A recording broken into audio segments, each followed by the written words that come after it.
Welcome back to Ferocious Education. This is Ed. Today we're going to be talking about the ticker BBIG Vinco Ventures. I covered this video before. You can find it in the description below. Nonetheless, today we're going to give you an update especially related towards the shorting interest and then followed by that with technical analysis. So without further ado, let's jump right into this one. So Vinco Ventures. Now, the previous video again is in the description below. A couple of things that you do want to know about this one is today, or by today, you should have had the Gemini Valuation Services. And it says Gemini Valuation Services will complete and present to Vinco an independent third-party valuation on ZASH on or before June 11th, 2021. So supposedly they do have that kind of agreement or that kind of valuation already to them. Now, I'm not exactly sure whether they do plan to kind of share it with us or not. But if they do happen to share it in some kind of SEC filing, etc., I will post it down in the comments below or make another video on it.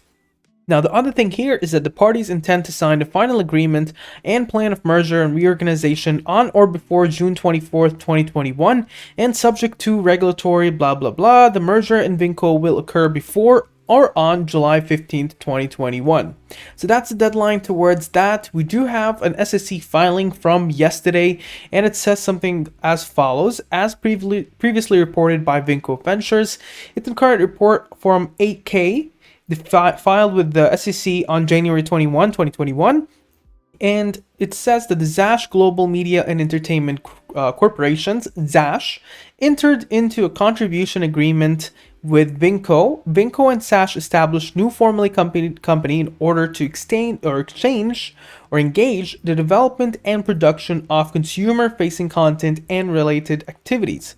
On February 23rd, 2021, they entered into a security purchase agreement, SPA, with Lomotive Private Limited, pursuant to which ZASH is obligated to make a certain cash payment to Lomotive accordance with the terms of the SPA. And in result, the company, ZASH and Lomotive, are currently negotiating and finalizing a deed of variation to the SPA whereby, among other things, the company, by way of innovation, will have ZASH right and benefit pursuant to the SPA. On June 4th, 2021, Vinco made a capital contribution to the company of around $2 million. On the same date, the company entered into a convertible note subscription agreement with Lomotive under terms of note agreement. The company, in connection with the SPA, in satisfaction of certain ZASH obligations thereunder, made a payment of $2 million to Lomotive in consideration to the payment of principal amount, yada yada. The note has a term of 7 years and occurs a simple interest of 2% per annum, which is basically lower than what you would get with inflation anyway. And other things we want to look at, institutional interest. Institutional interest remains bullish. We don't see selling in that sense, but short interest is actually quite high. Take a look here. You're looking into somewhere like Finviz, where it's reporting around 20.35 short interest. Currently, there's only 1 million shares available for shorting as of 11th of June by 4:08 p.m. Now, if you were to look into the borrowing rate, currently it's 57.45% a year, which makes it massive. If you were to hold this one on a short during the year, you would lose around 60% of that value just on interest. Now, the next thing you want to look at is the short volume per day. And I really suspect that it's actually more than 20. It looks like it's around 30.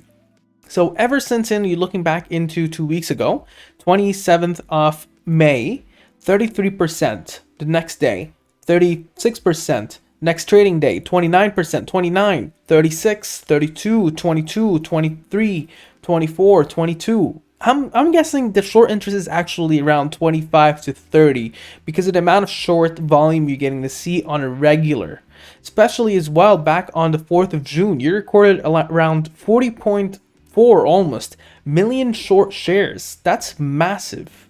Specifically as well, the company that has all the shares outstanding and shares float being 27 million and 19 million respectively. So 19.08 million. Current average volume is around 932, and of course you're going multiple times the float almost every day on the shares float. But that 40 million shares floated is insane coming in towards that regular float. So I really think that shares floated of shorts, my bad, of being 2035 is actually an underestimated value. Now, the next thing I do want to talk about here is the technical analysis, but before doing so, please don't forget to click the like button down below and subscribe on the bottom right corner and turn on your bell notification button. If you'd like to join our Discord, you can click show more and join it totally for free. There's no obligations. Let's move on now towards technical analysis. Now, from a technical analysis point of view, you're getting to see that the 10 SMA is actually above the 30 EMA. That is definitely a bullish thing when you want to look at it from a one-day perspective. The price point is also above the 50 SMA, making it incredibly bullish. The MACD is actually bullish and still gaining a lot of momentum on itself. The momentum band itself is around 187, and the William percent R is sitting closer towards the overbought, but not there. The ADX is sitting at almost 41, which really signifies a very, very strong trend. You should start worry after it reaches around 48 to 50. At that point, that's where most reversals occur, but currently it does look like it does have a very strong momentum in itself. The moving average bands, when we're going on to here, they're all going upwards, and the Bollinger Bands, which is a momentum-driven average band, you're looking at it to expect to be traded at 524 on the top and 195 in the bottom. But they're both increasing, they're both going upwards, and that's a bullish thing. Now, stochastic fast and stochastic slow are both indicating that this one might have another leg up.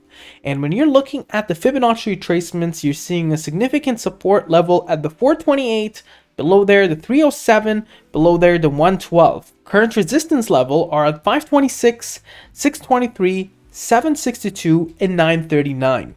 Now, if you were to look at price line actions, you're seeing significant support levels sitting at the 490. Below there, you're looking down at another level at 418.